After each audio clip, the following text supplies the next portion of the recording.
So welcome everyone to this week's Design Roast. We have a really exciting speaker for you today. So we've got Paul here, who's been working on a company called Yossarian, which is all about metaphorical relationships to design and pictures. So from your experience of doing your visual essays, there should be some really interesting connections that we can start to draw out into what it means to develop concepts through images and also the relationship to AI. And you can introduce yourself more fully in terms of your background. Perfect, yeah, great. Thanks, Stacey. Hi, everyone. Happy Thursday. So I'm excited to be with you and to share a little bit of the work that we've been doing around artificial intelligence and its impacts on creativity. So I'll just start by giving you a little background about me and some of my previous work that I've been doing. I started, my undergraduate was actually from Northwestern University in economics and communication studies. So a very different starting place in design. But I was, both courses sort of had a behavioral bent. I was very interested in how people communicate, and in economics very interested in the incentive within systems and how that drives behavior. And my first job was at Unilever. I worked in a group called Consumer Market Insights.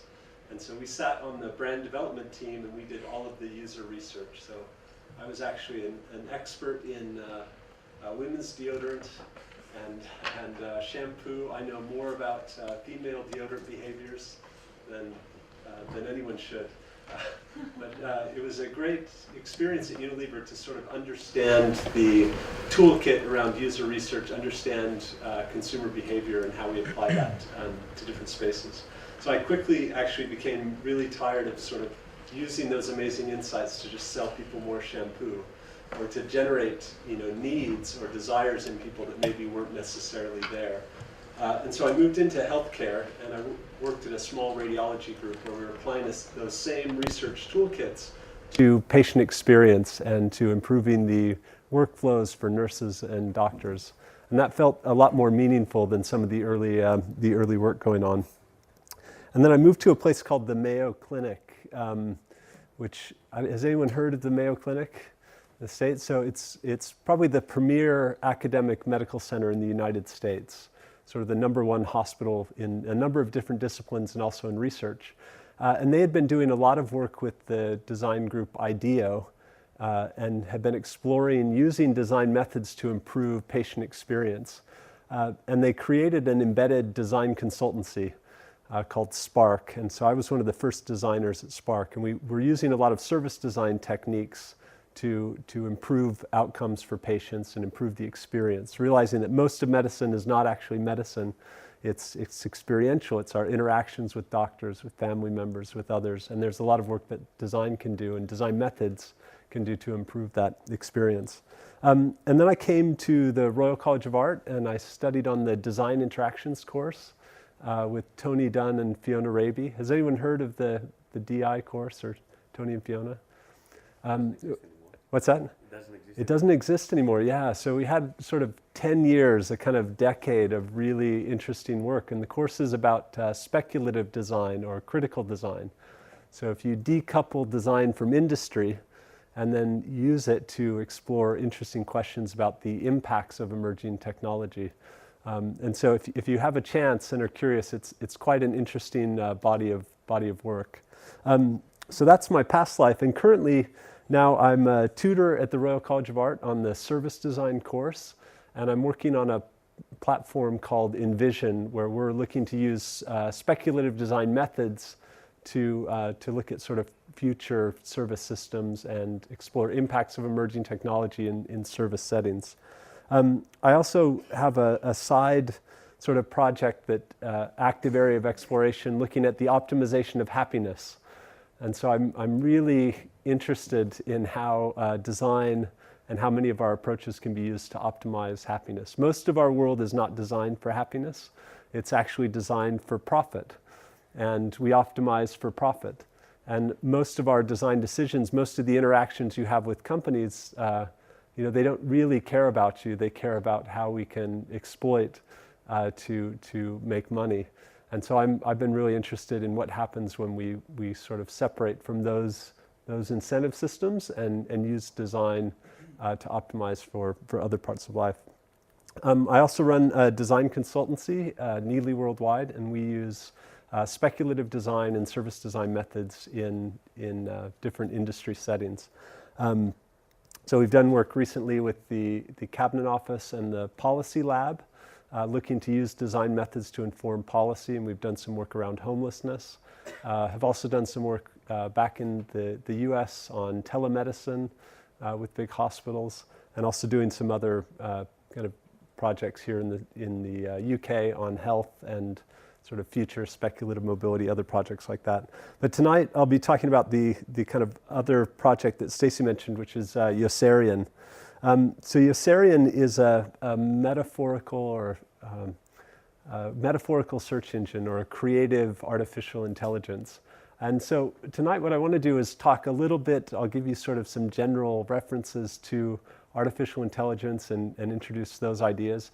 I'll talk to you a little bit about the work we've been doing at Yossarian and how we've been exploring this space. And then we'll hopefully open it up for questions and kind of discussion at the end to see what you think. Does that sound good? I'm getting some nods. It's a good sign. Okay. So the first reference I want to share was IBM Watson. Who's seen IBM Watson? There's an American game show called Jeopardy. Has anyone heard of Jeopardy or seen Jeopardy? It's kind of a classic quiz show where individuals are given the answer and then are asked to find the question. And it's quite a tricky game show linguistically, and there are a lot of puns and you have to have a huge knowledge base over all sorts of different topics. And Watson is a sort of supercomputer AI that has been developed, and actually its first sort of debut was to play Jeopardy against human players. And it's an amazing task because it had to understand the question, listen to the question, understand it, and then search its data sets to find the answer in the appropriate way. So, and it essentially just dominated or destroyed the human competitors. It was actually quite sad to see the humans go down to it so quickly. But it was really quite a powerful moment in terms of AI advancement. Has anyone seen this car? Are you familiar with this? Yeah, so this is Waymo. This is the Google spin-out. So this is Google's self-driving car that they've been experimenting with for a number of years. And they've just now spun out the company from Google to its own company called Waymo. And they've got millions of miles now tested on this vehicle and some other designs through the roads in California and also Nevada. And I think they've also got sites in Austin, Texas. But self-driving cars are essentially here. They're driving a lot of miles on our roads. They're incredibly safe compared to human drivers. I think there have been some references that we'd save hundreds of thousands of lives a year based on just implementing the technology now as it exists. But the advances that are happening are pretty spectacular. How about DeepMind? Has anyone heard of DeepMind? So Google just purchased DeepMind, a company a few years ago, for about $200 million. And DeepMind was a group of artificial intelligence researchers, and they're interested in creating a general AI, a system that can learn and can be used to then solve different problems or make the world a better place. But they essentially said, okay, what do we need to go from where we are, state of the art, to actually have a general AI? And they kind of decided, well, it's maybe 200 researchers and 20 years, and we'd never be able to do it in an academic setting. So let's make this company DeepMind, and let's go for it. And Google said, wow, that sounds pretty cool. We'd like in on that. So they purchased DeepMind, but one of their first demos, and there are some great videos on YouTube you should all check out, is they essentially gave the visual input of the old Atari games and old video games to this machine learning system and just cut it loose. And all they said is you have to optimize the score. And it had the controls, it knew kind of the inputs, which direction it could go, but it knew nothing else. There was no other coding, no other rules that were given to the system. And the system essentially had to learn strategies and elements and what was actually kind of going on in the game. And it was scary how quickly the AI sort of learned and picked up. And now, in these early simulations, just dominates all human players. And really scary, interesting techniques that sort of human players maybe wouldn't have thought of. Or you sort of figure out after you've played the game for quite some time. And the AIs are able to kind of catch this. So it's interesting because just maybe 7 years ago, a lot of this technology was really only happening.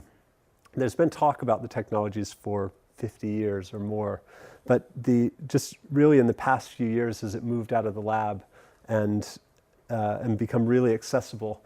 And this is just a list of companies that are now working in the AI space. So we've got general machine learning companies or machine learning applications. We've got computer vision companies. So computers actually looking at objects and determining what they are. So an AI could look out into this space and identify laptop, bottle, person, male, female, and also other elements like facial recognition. So happy, sad, disgusted, delighted, greatest lecture ever. It could detect all of those things from just looking at imagery. NLP, or natural language processing, speech recognition. So a huge number of companies there. So computers actually learning language, being able to understand language, understand meaning. Smart robots. Let's see, recommendation engines. So taking a lot of data about your preferences and then being able to suggest interesting directions for you. Gesture control. So from movements and other things to identify the intent of the user. Speech-to-speech translation. And virtual assistants and on. And there are probably 700 over companies now that are in the artificial intelligence space. And there are probably hundreds of millions, if not billions of dollars now invested in developing these technologies. So it's happening really, really fast. And there just a few more breakthroughs or kind of interesting references. So AlphaGo, has anyone played Go or Othello maybe? Is a sort of classic game with black and white pieces, and it's a strategy game where you're moving the pieces and trying to capture area on the board. And just as a reference, in 1996, IBM built a computer called Deep Blue, and Deep Blue beat Garry Kasparov, who was the kind of world's greatest chess player, the #1 ranked human chess player in the world, and Deep Blue beat Garry Kasparov. And it was just seen as an incredible feat for a computer to actually beat a human in chess. I remember watching actually those matches, sat in a dorm room and in college, and I'm watching Deep Blue kind of take down Garry Kasparov. So Go, the game of Go, is infinitely more complex than the game of chess. So if you can think about how difficult chess is, Go is infinitely more complex. They say in a single Go game, there are as many possible moves as there are atoms in the universe. Not in the world, not sands of the beach, as many possible moves as there are atoms in the entire universe. But it's so difficult that a computer cannot sort of plan out every single move that's possible in the game. And so the system can only sort of predict and guess and have almost an intuition about what move is best. And so they trained the system on all of sort of the greatest Go games that have ever been played. And then they even let the system play against itself millions of times. So millions of times it's playing itself, and each time it's learning from the way it's going through, and it's making judgment calls on what are better moves or what are smarter strategies. And so this was a match hosted by Google DeepMind between the world's top Go player and AlphaGo. Any guesses on the outcome? Anyone see the outcome? What's that? Yeah. It's not good for the humans, guys. So yeah, AlphaGo won, and actually there were some stunning moves. Like there was one particular move that shocked the Go community. Like people didn't understand what it was, and it wasn't clear why the computer had played that move, only to later see it as quite a genius position. And just recently now, they had been training the system even more and let it play, I think, in a tournament online. And it went something like 60-0 against all of the world's top Go players. So it's sort of the end, you know, now Go, you can't beat this system anymore. But it's interesting because it's opening up a whole new area for Go exploration, because people are using now the system or believe they can use the system to begin to explore different directions. So we're seeing a lot of this technology move kind of into the home. So even your Alexa or your Google systems at home. This is Jibo, which is a little robot that will be at home with facial recognition and be able to interact with you as sort of a virtual assistant. So those technologies are making their way into our interactions in these types of places. And a lot of the visions of AI of the future, you know, are now becoming part of our language and how we think about the world and how we believe we'll begin to interact with these systems. So any Ex Machina fans? Yeah? Okay. It's quite a scary direction, and even other visions like this of what happens when artificial intelligence comes out. And one of the interesting things is, while some of these visions are sort of way out there, there's an idea called Amaras Law. And it means when we look into the future, we tend to think in a linear fashion. So we kind of imagine technology's progress in sort of this linear movement. But in reality, most technology changes in an exponential fashion. But what that means is, in the near term, we overestimate the impact or the change of the technology, and it leaves us disappointed. So someone says, you know, oh, artificial intelligence, and you kind of say, oh, you know, I tried one of those virtual assistants, it was super lame. But then what happens is we have this moment of inflection where the technology, again, grows exponentially, and suddenly we have this incredible disconnect between what we expected and what the technology is actually delivering. And actually, so a lot of my work with speculative design is helping companies sort of prepare for these exponential moments. So to generate perspective in the future of what happens when these technologies become ubiquitous or when they're realized. So this curve, this is happening now with artificial intelligence. So just a few more examples. There's some conversations now about the API and living above or living below the API. So if you imagine a service like Uber is a big kind of an API. It's a big computer system, right, that matches riders with drivers. And it's doing all the smart calculations on routes and timings and pricing and all of that. So above the API are all the Uber employees, everyone designing that or building that system. And they build that system, and then people living below the API, that's customers using it, but also drivers, right? All of the drivers are living below the API. So, and the API, those algorithms and things are really good in kind of that middle space. But the trick is it's getting better in both directions. So if you think about then self-driving cars, and if you're an Uber driver, you know, Uber is testing self-driving cars in a number of cities around the US, and you can see in the near future where the drivers are no longer needed. And so the API completely eats jobs and opportunities below the API. And to some extent above, too, in the design, we'll have tools that make development of these systems even simpler and sort of aid our success. But it's sort of scary. If you're below the API in any space, those jobs, that sort of work, are disappearing. So there's some reports that suggest 47% of jobs today will be gone in the next 20 years because of artificial intelligence and automation.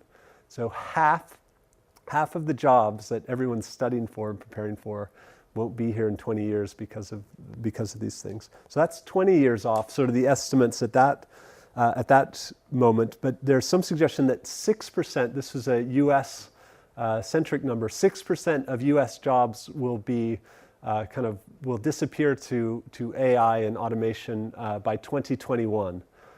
So that's about 140 million people working in the US. So we're talking about 8.5 million jobs will disappear in the next maybe 4 or 5 years because of AI and automation. And it's jobs like accounting. It's jobs like legal jobs, like paralegals and other things, and assistants. These types of roles are disappearing. But it's even more interesting. Some people suggest that that's just the start. So this is Elon Musk of Tesla. And they've invested a huge amount in self-driving cars. And I think their self-driving cars, they're suggesting, or even next year, will have fully autonomous. If you buy a Tesla, it will be fully autonomous. It can sort of drive wherever it needs to at your request. But he suggests there's a pretty good chance we end up with a universal basic income or something like that due to automation. I'm not sure what else one would do.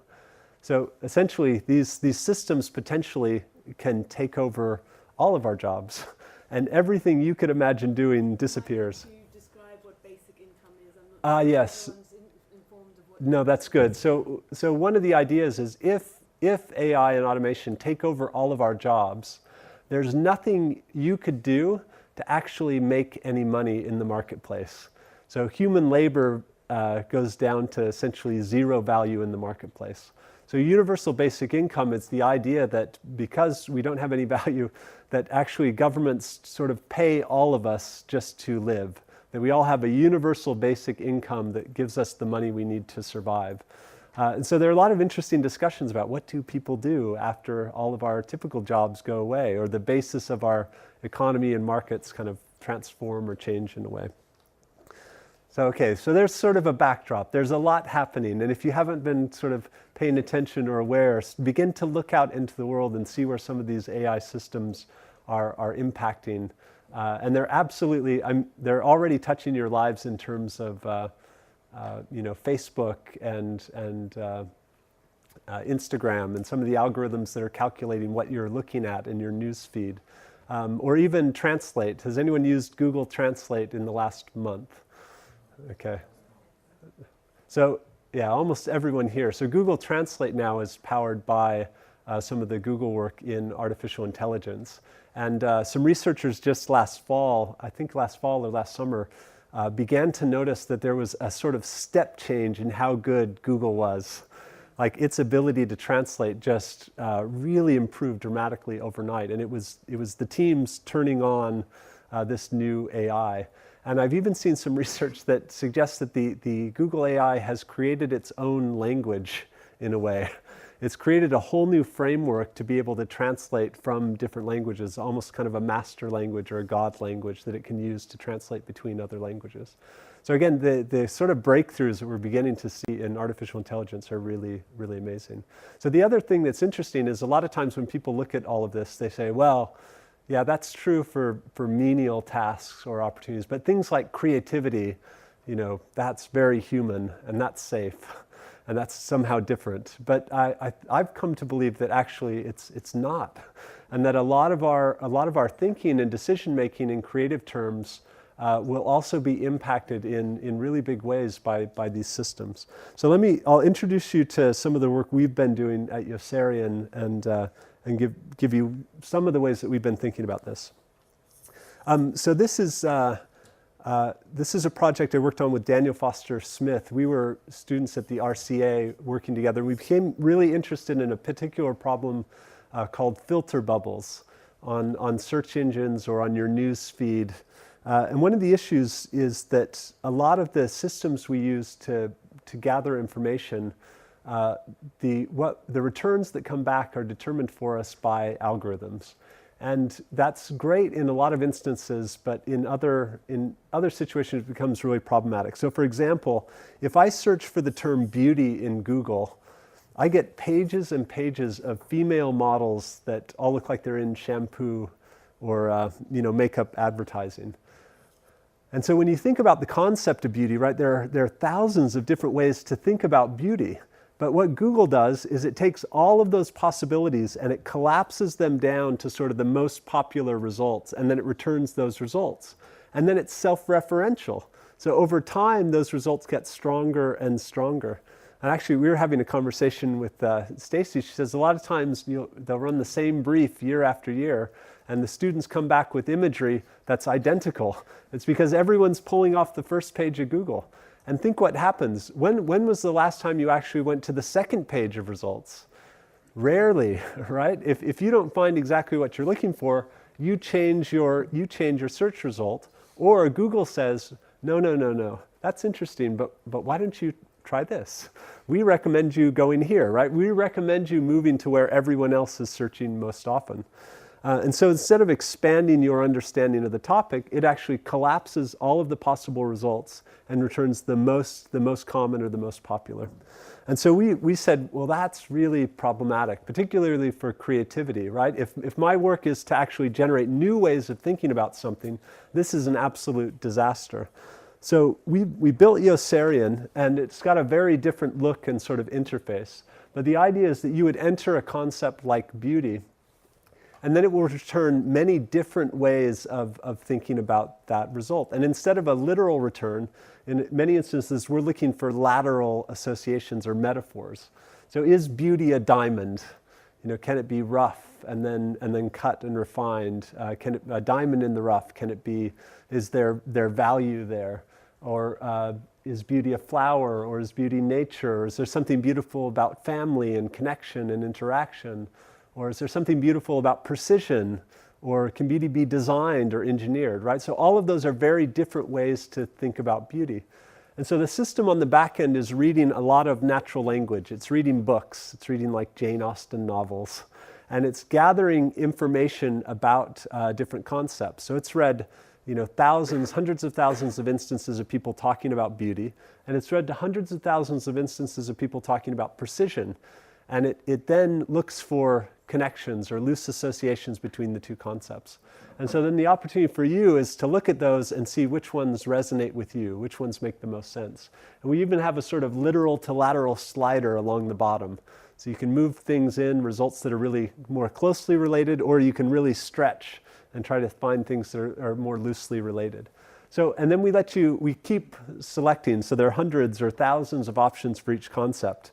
And you can sort of keep going and sort of build these maps and explore the different concept spaces. And then you can also follow threads, so continue on different lines that become more interesting, and you end up with these sort of larger maps on concepts. And this is one from the actual site the other day, someone that was exploring diversity and concepts of diversity and equality. But it's really interesting often to look at other people's maps and see the choices that they've made in these settings. So if you think about Google takes your results and then tries to find the results that are most closely related to that concept. And we're kind of doing exactly the opposite. We're taking your result and then we're looking for lateral associations or metaphors that share some sort of conceptual link that might be of interest. So let me give you a few more examples of metaphor. It's funny, when we say metaphor, a lot of people have like these painful memories to, secondary school English. But it's a powerful concept, and it's one that you're all using in your work.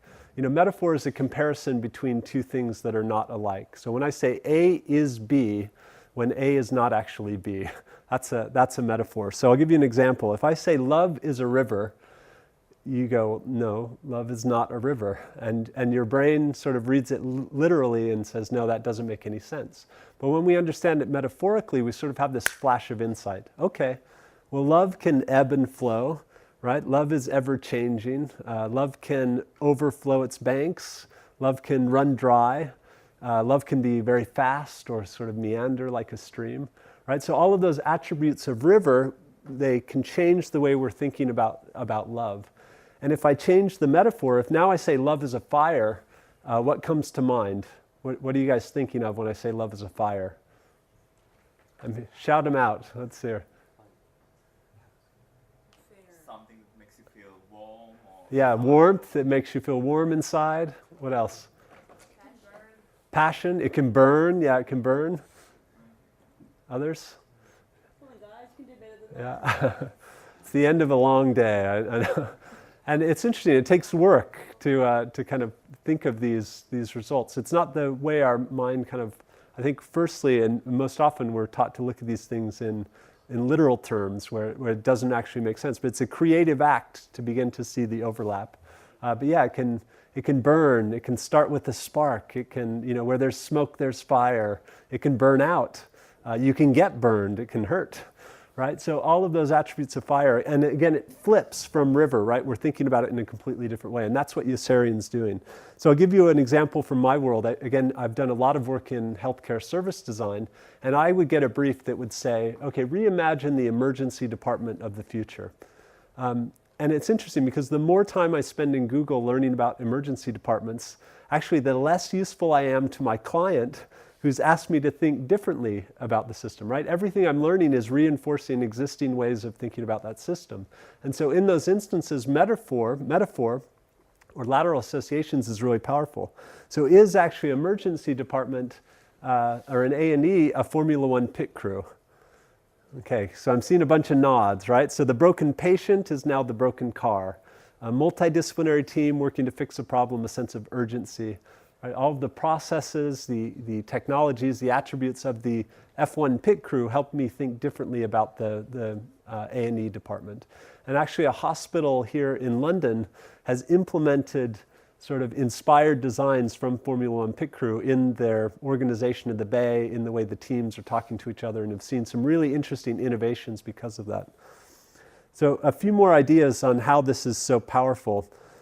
Metaphors completely frame or anchor the way we're thinking about these different ideas. So, for example, there's a great study from Stanford that gave participants a paragraph of text about the crime problem in their area. And they said, and they just had one metaphor at the start. They said, crime is a virus. And then they gave the statistical evidence about crime. And then they asked people, what should we do about the crime problem? Any guesses? What do we do about the crime problem if crime is a virus? Any thoughts? What's that? Find a cure. Yeah, we're looking for a cure. We're talking about prevention and inoculation, and it's an illness that we're looking for healing, right? But so then they would give the same paragraph of text to other individuals, and they would say they would only change one word. And they would say crime is a beast, and then they'd ask people, what should we do about crime? Yeah, kill it. It's a fight. It's a battle to be won. We need more police. We need more prisons, right? And what was amazing, though, is people were completely unaware that the metaphor played any role in their belief of what should be done. They thought those beliefs were their own, but actually that metaphor was anchoring them to a certain set of ideas that was kind of guiding their thinking. So that's sort of the power of this space. So any supreme insight is actually a metaphor. The greatest thing by far is to be a master of metaphor, from Aristotle. And I love this. The most profound social creativity consists in the invention and imposition of new radical metaphors. And so that's really our goal with Yossarian, is how we begin to support generation of new metaphors and new lateral associations. So one of the tricks is your ability to generate metaphors is limited to your own understanding or your own experience. And because Yossarian can read a lot more about the world than any one of us can, it can suggest to you associations that you maybe haven't considered otherwise. So it's sort of like brainstorming with a really clever person that just knows a lot about the world. So I'll share just, again, a little bit about how it works. So we take a concept and we read a lot about it and we generate a collection of associations. And we do that with all of our different concepts, and then we're looking for a sort of a connection, and we call this a conceptual distance, how closely related or how distantly related the two ideas are. One of the tricks is we have what we call a sort of domain boundary. So we want the idea to be far enough out that it's outside of this domain. So for example, if I say a dog is a cat, maybe. It's not super interesting, but if I can find something that's outside of maybe that domain or so closely related, those results tend to be more creative. The other thing we're working with is a user knowledge horizon. So you have a certain body of knowledge that's unique to you and different from everyone else.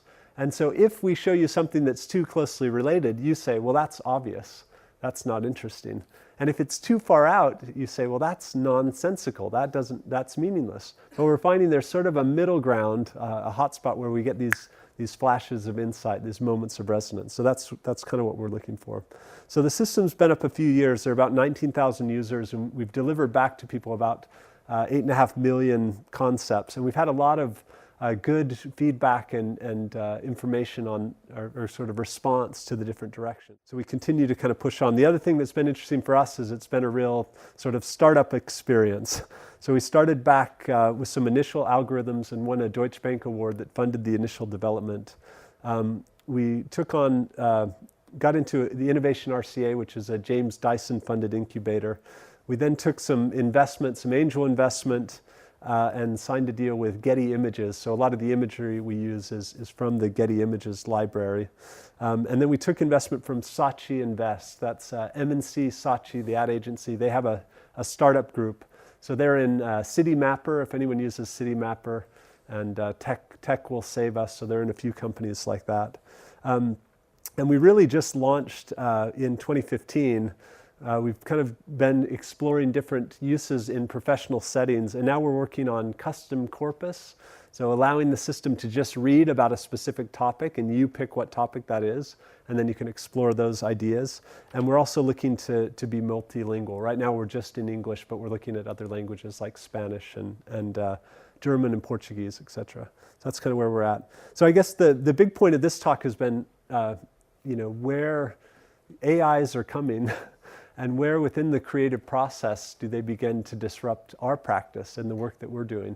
So are people familiar with the double diamond as sort of a few yeses, a few nos? So the double diamond is a sort of way of thinking about the design process. And there are two phases, a research phase and a design phase. And then the idea is that we have two moments. We have a divergent moment where we're exploring a lot of different possibilities. And then we have a convergent moment where we're choosing between those possibilities. So in the research phase, I have a problem. Now I'm going to learn a lot about that problem.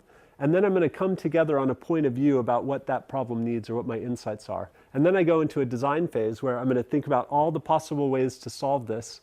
What are the 100 different designs I could use here, all the different fonts, all the different colors. And then I make choices about what's the best direction to go forward. So with Yossarian, most of the work, we're finding people using it on very early moments. So how do I reframe the problem? If my brief is about love, how do I find inspiration in areas like rivers and fire, right? So how do I find those initial metaphors that can help reframe the direction? We're also finding people use it for user research. So an ad agency will say, okay, this is our target group.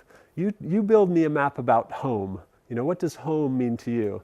And as individuals build that map, then the ad agency can use those maps to sort of interrogate and understand what people are thinking, how they're thinking through these ideas. We're also seeing it used then on the design phase where we're brainstorming, we're looking for other analogies, or we're trying to, again, expand the different ways that we're thinking about the problem. So again, your ability to generate different directions is limited to your own experience.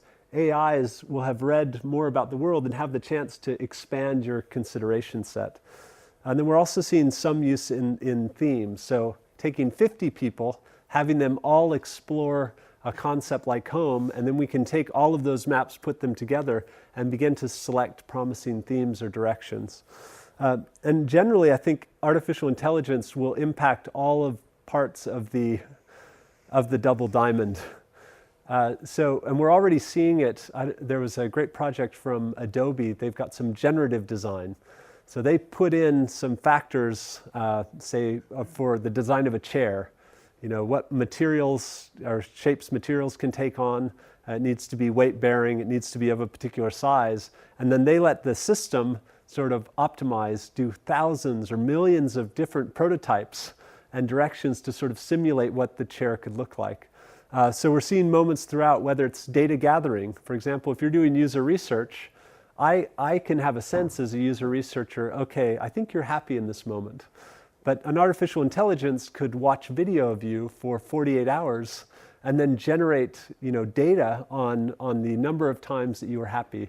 the number of times that you were sad, the number of times you were disgusted, the number of times you held the bottle, right? So all of the computer vision stuff, all of the natural language processing gives us whole new ways to gather information, gives us whole new ways to recognize patterns within that information, gives us whole new ways to generate lots of possible solutions or directions to solve that, and then also to simulate and decide which are the best directions forward. And I've even seen, I saw a company the other day doing taglines. So have any of you worked on taglines for advertising? Tried to come up with that killer line to explain? Well, now they have an AI testing hundreds of thousands or millions of different variations. And they can then test in real time click-through on those variations. So the website tagline, for you to click that button, that's been tested millions of times, and it's constantly updating. So it's just brute force, where you're thinking it through a few hundred different variations using your background experience to look at it. These systems, machine learning systems, can test and explore millions of different iterations quite quickly.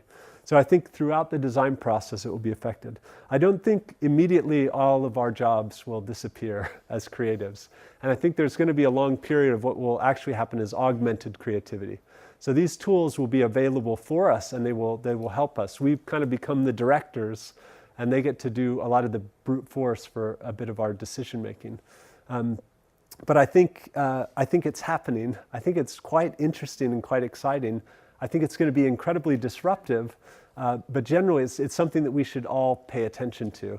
And so for us with Yossarian, it's been an interesting exploration to think about how these sort of technologies apply in this instance of sort of metaphor identification or expansion of concept sets that we're exploring. But I think throughout the design process, we'll begin to see AI playing a larger and larger role.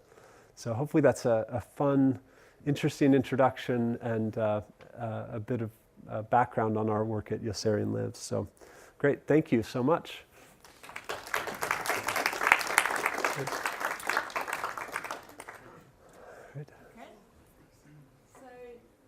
That concludes the talk part. Thank you very much. Yeah. It was really inspiring and interesting. And I don't know if the audience has some questions to start us off, or if you want me to ask a question first while you guys think about it. Anybody have a question that they've got in their heads that they'd like to ask? I know some people have been yeah, brilliant. Can I just ask, why is it a panda? Why is it a panda? Yeah, good question. We had a funny moment. We were talking to a bunch of investors in London. So imagine a big boardroom, a bunch of fancy investors down in the city, and they asked us to put Google results and Yossarian results side by side, and we put them up. And of course, they asked us to search for money, and so Google results, were just pictures of dollar bills and coins, very straightforward money. And Yossarian results were kind of all over the place. So we had yachts, we had big houses, we had some trees, but there was one image of a panda. And the room just kind of, everyone started talking. Why is the panda there? What does the panda mean? What? I don't understand. And someone mentions, oh, well, I heard China gave Scotland a panda. Maybe it was very expensive, or maybe it's a very valuable gift, and on and on and on. So then at the end of the meeting, somebody, was kind of summing up the meeting and said, okay, well, what's the difference between Yossarian and Google? And someone else said, no panda. That's kind of the summation. So we thought that was funny. so Yossarian is a panda for now. Anyone else have any questions? I know some people have been looking at, I was telling Paul earlier, the books that you've been reading. So some people have been reading Sherry Turkle's books about Alone Together and about robotics and AI. Other people have been reading books about the laws of simplicity and the way that iteration in the technology industry may lead to different forms of generalization. Other people have been looking at the way that gestures, for example, emoticons and other things like that, have been simplifying our understanding of language. Anyone want to ask any questions in relation to that? Or perhaps you want to respond maybe to some of those. I know it's a few those themes. Yeah. No, that's great. Any questions? Yeah. No. No. I'm Still processing. Yeah. No, Okay. actually, yes. Yes. Okay. Good. I'm still trying to develop it? Yeah, because for me, as I see AI, I think it's a good thing that we have, but it's gonna miss one thing that probably everyone's talking about, and it's about the way humans communicate with each other. It's something that the machine will never get. So it's something that I think in the process they don't really apply it in a way. They think only about getting results for the way we think, we might think, but not really about feelings and something that is more. So, if you get what I mean, I'm trying still to. Yeah. I think what I'm trying to say is like the sense of feelings and the haptics that would disappear somehow. Yeah, so it's something that you will never get from a machine at the end, because it's a machine. See, I wish I could agree with you, but but I think there's a lot about human to human communication, right? So there's the words that I'm saying, there are all of my gestures and my movement and my expression. There's the context and the setting and the background, right? All of that is going on. And in some sense, what I'm doing when I'm talking to you is I've created a mental model of you, right? I've got a thing in my brain that is my model of you, and then I'm saying things that are being predictive against that model. So I'm saying something that I think you'll respond to in a certain way, right? But so that the computers will eventually be able to do that in the same way. So right now it's getting very good. If you're using chatbots, for example, we're beginning to understand how to understand just language, spoken language, and even detect things like sarcasm or humor or anger, and understand words that are positive or negative. And so that becomes interesting.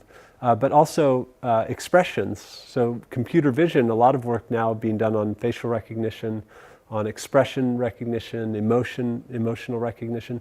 And in some sense, they're even better than people at explicitly identifying. So, for example, there's a thing called facial action coding system. And there are micro expressions. So when someone is disgusted with someone else, sometimes the face will flash this sense of disgust, but then you act. Oh no, it's okay. I don't mind. But your face has actually had this moment of sort of flashing disgust, and we can sometimes feel it. We get a sense. Oh, I think that person's lying.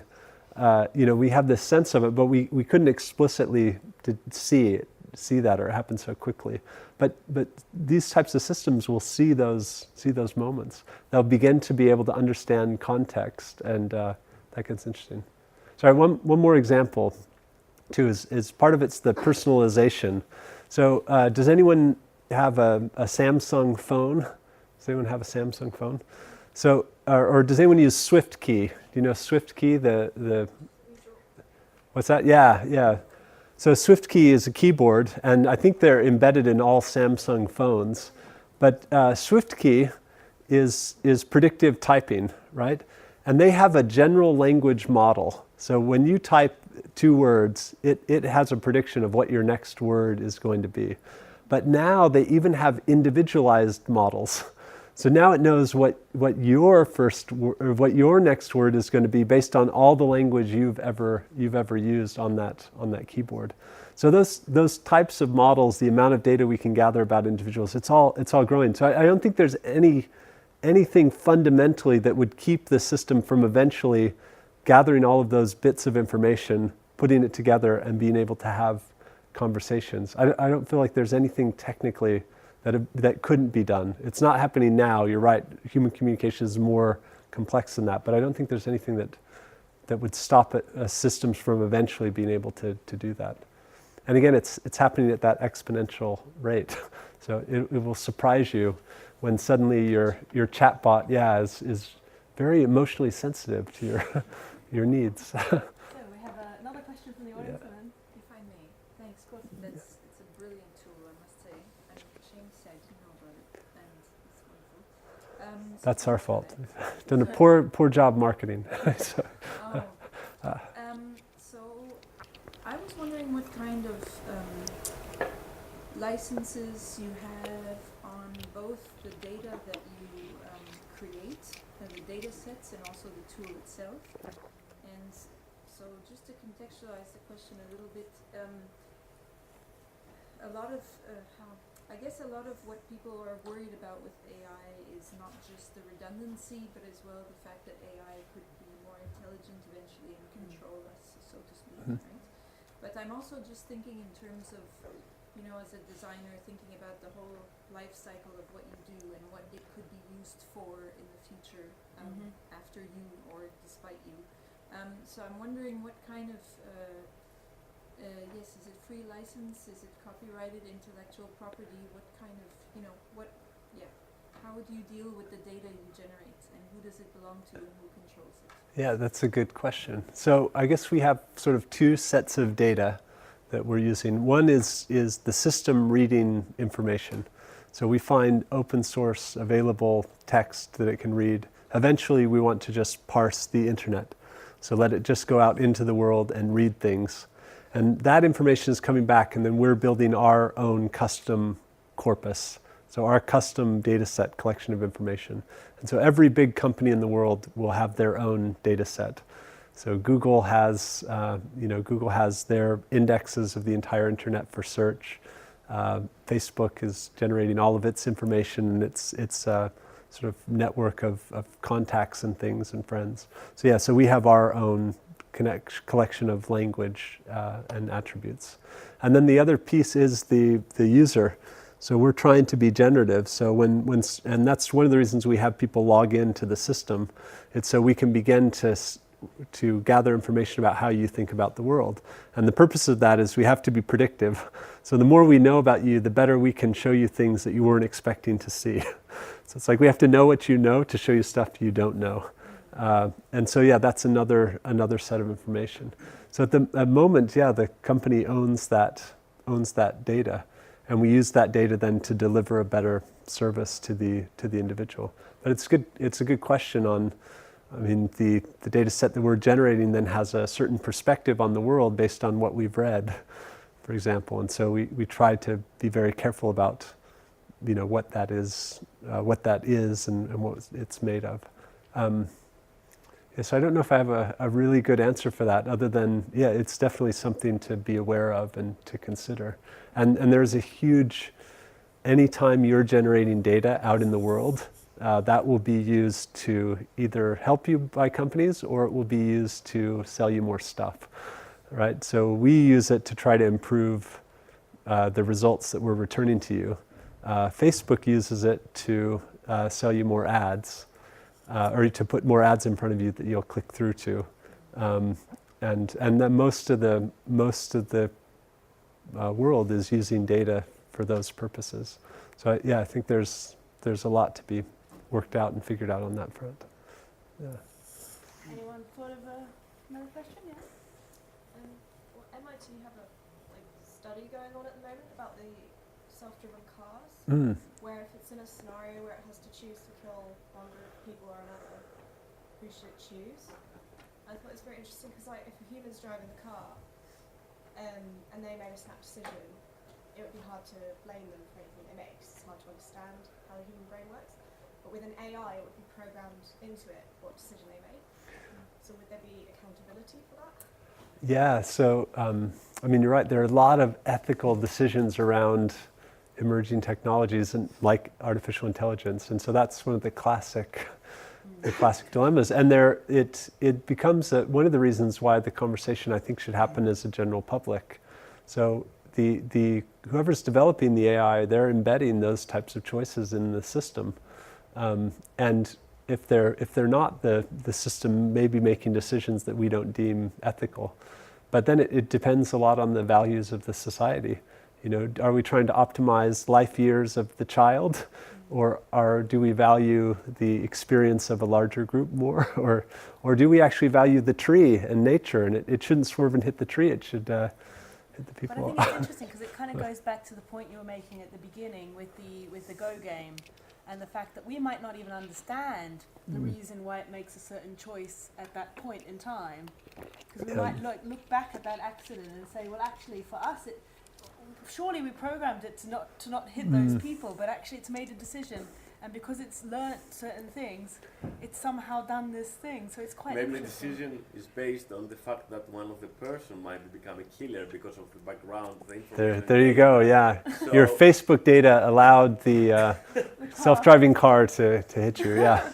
No, but I guess those are the types of questions and problems and ethical instances to be worked out. There's a book by Nick Bostrom out of Oxford called Superintelligence, and one of the things he's looking at is some of these types of problems. So for example, there's sort of a paperclip problem, and you create an AI and you've programmed it to optimize for making paperclips. And it's just making so many paperclips, it's doing such a good job, but then it realizes, oh, actually, if I kill all the people, it will lower demand for precious metals, and then I can make paperclips more cheaply, right? So it's optimizing the thing you programmed it for, and it's doing everything it can to do that, but it starts to make things that aren't ethical. So there's a lot of interesting work now going on by some of these groups to try to understand, how do we embed these ethics and our beliefs in these systems, and It's interesting because, I mean, if anyone's got a question that comes to mind, just put your hand up. But it's interesting because some of those foundations of ethics that people like Isaac Asimov put together years and years ago before we really had this kind of AI, in some ways are still being discussed in some circuits. Yeah. So things like the 3 laws. Do you guys know those? Asimov's 3 laws of robotics? Anyone heard of them? No? Okay. So the 3 laws of robotics are around this idea that a robot shouldn't harm a human, or through inaction cause a human to come to harm. Yeah, has anybody seen the film AI? No, not AI, the iRobot. Yeah, that's from the Isaac Asimov books. The books are really interesting. But the interesting thing about those laws is that Asimov in some way was using them to show that the robots were able to find loopholes that the humans couldn't understand. And yet in some ways we're still implementing those as laws where we think that they could be helping ethically. Yeah. So I think again it comes back to that metaphorical connection that someone speculative has created a fiction using these laws, and then we begin to implement those into ethics around robotics. It's it's a really interesting space, and there are a lot of great conversations happening. So we actually just did a brief at RCA with the service design students that was all about this. So we looked at AI, looked at future implications for different industries, but then they all had to generate a sort of understanding of the ethical considerations in those spaces.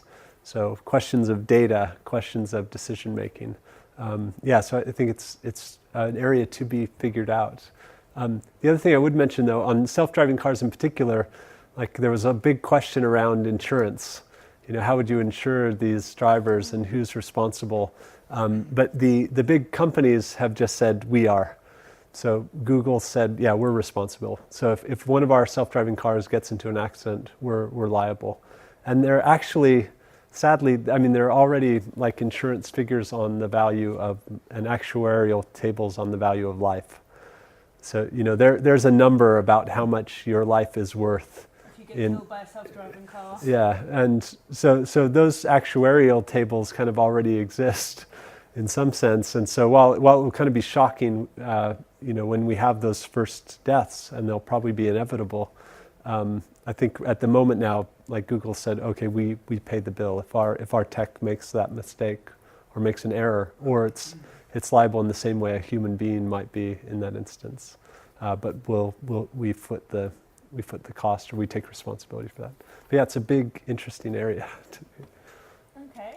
So does anyone else have any questions? We're kind of drawing to the close here. I think we've had a really interesting discussion where we've kind of been moving from liability and ethics through to kind of questions of whether humans and machines could have relations or communicate with each other. Lots of fun topics. Really interesting things, and I hope that it's given you some stimulation for the students in the room who are writing their essays now around areas that you could progress into. But if there's no further questions, I think we'll draw the session to a close, and we'll thank Paul again for his time here and the fact that he's come to speak to you guys. Yeah. Thanks, guys.